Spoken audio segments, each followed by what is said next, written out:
So what is Filipino time? Always late. Oh, right. Is that you? You're always late? Time. If you have an appointment with a Filipino at 8 o'clock, expect her to come at 10.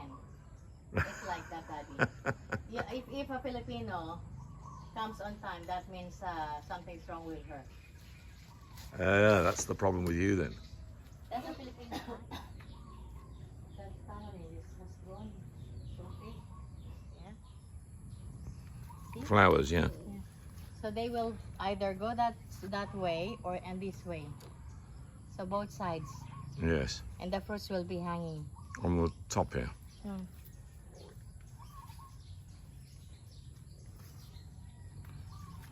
Then we can start harvesting. Yes. From December, you say, next month? No, November month. this will take at least 3 months Will it? from the day it was you look, flowers already. So next thing you know, there's bitter gourd. Mm-hmm. And then it will take a few weeks. Good morning and welcome to the province on Tuesday the 21st of October. So I've had a bit of a lie-in today because it's my day off. Window's open, so it might get noisy. If it does, I'll shut the window, but nice to get a bit of fresh air into the room as well once in a while, not just air conditioning and fans. So what do I want to talk about today? Something different, but could be interesting. Yeah, I want to talk about, or connect it with actually something in the Philippines that I've just, Richie handed over to me a few days ago.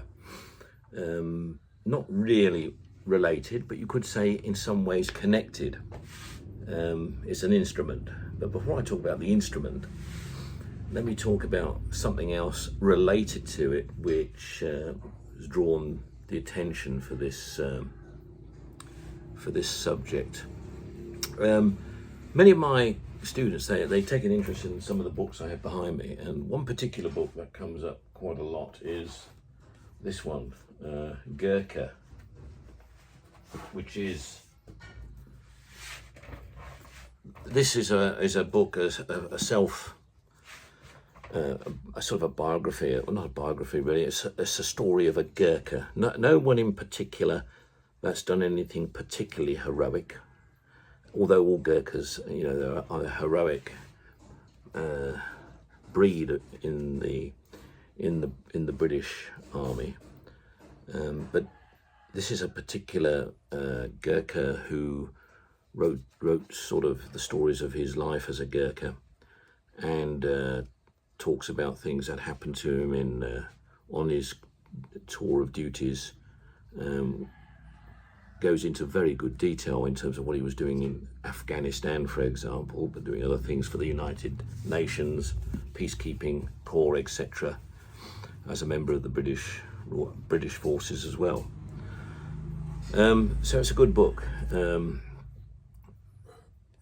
with interesting stories.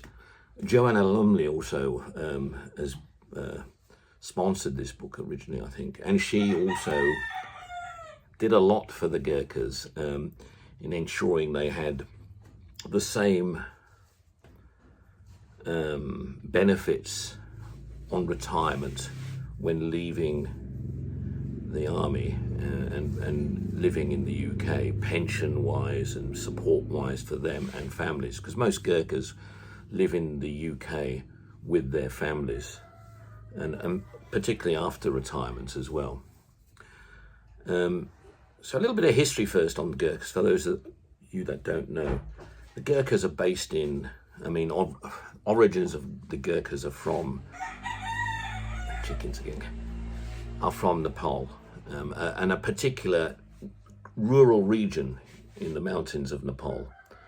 Now Nepal, for those of you who don't know, Nepal is a country in South Asia, not Southeast Asia, but South Asia, and it's a landlocked country. So in other words, it's not got any coastline. It's landlocked between India and China.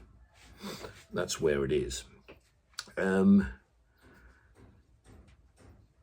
Now, how it got its name and reputation and link with the British Army goes back hundreds of years, hundreds and hundreds of years. In fact, it was in the early 1800s when the British forces, the British East Indian Company, in their trade and commitments from Asia through to Britain, bringing their during the British Empire time frame as well, it was bringing their merchandise through from China, from India, through India, back to the UK. Nepal was in a strategic position for them, China and India. It separated both of those countries. And so there was a war in as always, there's always a war somewhere. This war didn't last that long. And it was between the British forces and Nepal. And when the war was over, Britain never colonized Nepal. They just had to deal with the drawing across from that particular region. In the end, they found out it was quite a difficult terrain for moving goods through anyway, but they still did some. But it was that's not why the Gurkhas then become part of the British Army. What happened was the British were absolutely amazed at the bravery of Gurkhas in fighting them as an enemy. And so when the war ended, it was a British general that decided he wanted to bring the Gurkhas into the British Army to fight inside the British Army. And that has now been the case, and we have Gurkhas as a established royal military force in the army. I'm not sure how many battalions we have now, but we have a regiment. I can't tell you the total size of the force of Gurkhas. I mean, I can find out, I guess, but it'll be online somewhere. But I can't actually tell you now exactly how many Gurkhas there are. But Gurkhas are recruited every year in Nepal, in this country, hillside, rural region. Every year, British officers go out to Nepal and they recruit several hundred Gurkhas for the British Army every year. And the ones that pass the relevant tests all go through to join the British Army and change their lives, literally, because they become British citizens, and they can bring their families to the UK and they can live in the UK. During this recruitment, I said there's about 300 people, sometimes 400, that sort of region, people that are recruited every year into the Gurkha regiment. But they have thousands and thousands make the application and actually attend in this rural location to actually gain their, or see if they can gain entry. I mean, so it's a very stiff competition. It's not just from a physical exercise point of view, which it used to be, just physical exercise. Now it's academic as well. So apart from showing physical fitness and endurance, they have to show English as a strength, and they also have to show mathematics as a strength, and several other psychometric tests and things they do as well. So it's quite an ordeal to get into the Gurkhas. Okay, not easy. Now, as it so happens, I've got a couple of young Nepalese people that are learning English with myself in what I do. That's a separate story. I'm not going to go into that one, but that's something else I want to say. Gurkhas are very famous for their heroics and their fighting ability worldwide, everywhere in the world. They are fearless in their attitude towards war, and will fight to the death in the service they provide. And they carry a particular knife. Here we have it here. Okay, basically this knife is a farm instrument initially. It's an instrument that is used in the fields for farming, for cutting, also for cutting down pathways through the jungles and things like that. So it's been used as a farming instrument and also a fighting instrument. And it was this which the British came across in their war with Nepal in the early 1800s. How fearless these Gurkhas were in fighting for their country. So although the Gurkhas were beaten, it was a modern army in those days against knives. It was, guns against knives, I guess, in that time frame, more or less. But nevertheless, they were fearless. And the knife that they use in the British Army, these knives are given, in the British Army. So it's the only regiment that carries this particular knife, This knife is called a Kukri, I think, or something like that. That sounds African, doesn't it? No, it's not Kukri. What am I talking about?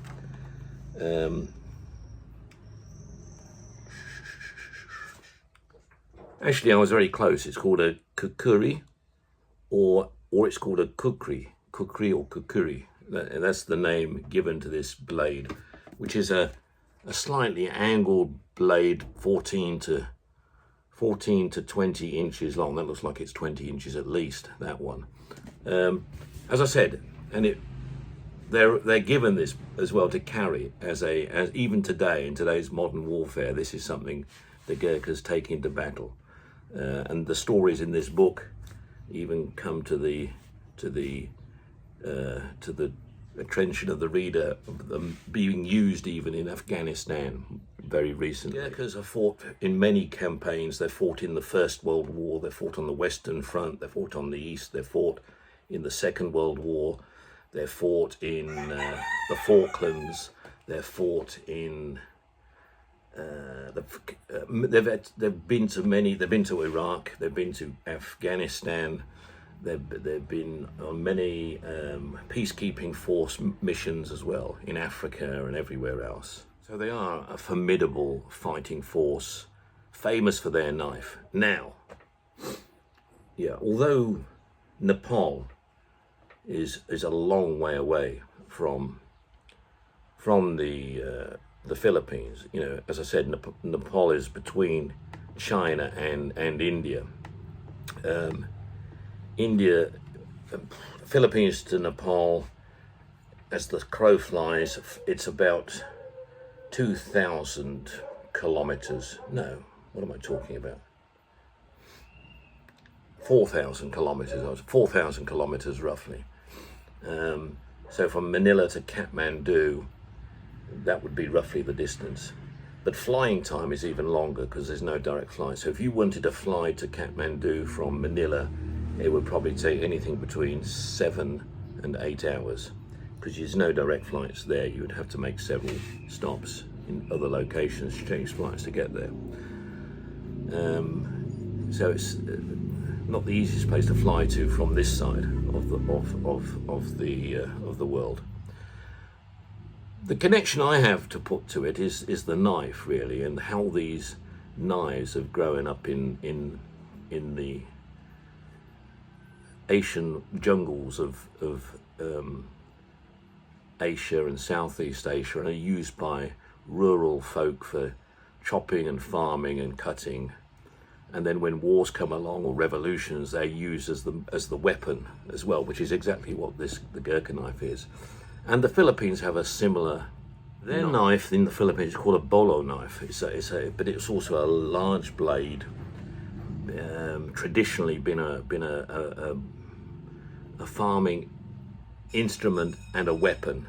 And during revolutions of previous centuries was used against the Spanish and against also tribal warfare. And I happen to have one, which was Tatai's. Richie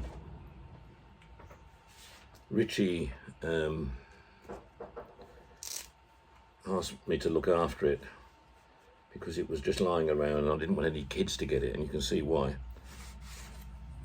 Here we are. Now this is an absolutely, you can see, it's solid. Now, if you had this in the UK or walking around with this, carrying this on your hip, you would be you would be arrested, I would think. Yeah, Bolo knife. It's